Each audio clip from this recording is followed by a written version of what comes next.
Georgia Governor Sonny Perdue has made it clear the recent federal court ruling on the use of Lake Lanier for Atlanta drinking water is only a small part of the state's overall water dilemma. Monitor's Rick Treptow attended one of two meetings the governor held recently to explain what he sees as the state's claims and responsibilities to water originating and passing through the state. Governor Sonny Perdue held the second of two water information meetings at Darton College in Albany. The other was in Columbus. Perdue wanted to clarify the state's overall position on water following the federal court ruling affirming a 62-year-old law declaring Lake Lanier usable for only navigation, hydropower, and flood control, not public water consumption. We think water supply is an appropriate use. It's the most environmentally friendly, it's the most economically feasible to use already constructed reservoirs for that purpose. This audience was predominantly farmers and agribusiness people. They all have heavy stakes in continuing their conservation efforts and to make sure irrigation water is clean and plentiful. The group knows the Flint River will be impacted if Florida and Alabama have their way. And they know that agriculture has a huge target on its back.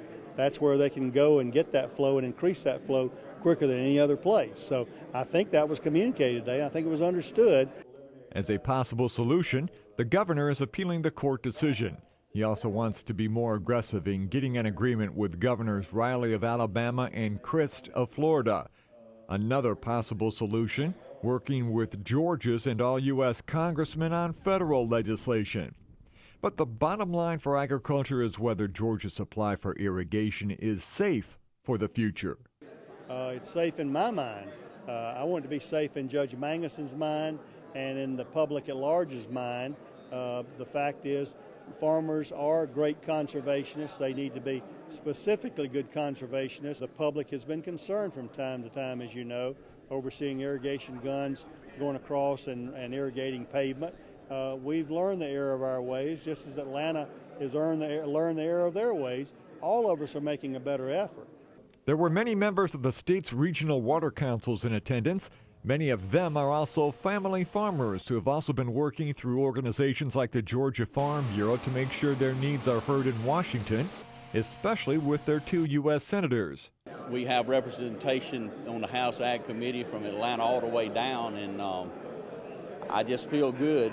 I just know this is a process that, everybody don't think like we do. And but we got a governor fighting for us, and we have a lot of agricultural interest in Georgia that will stand up and let the truth be known.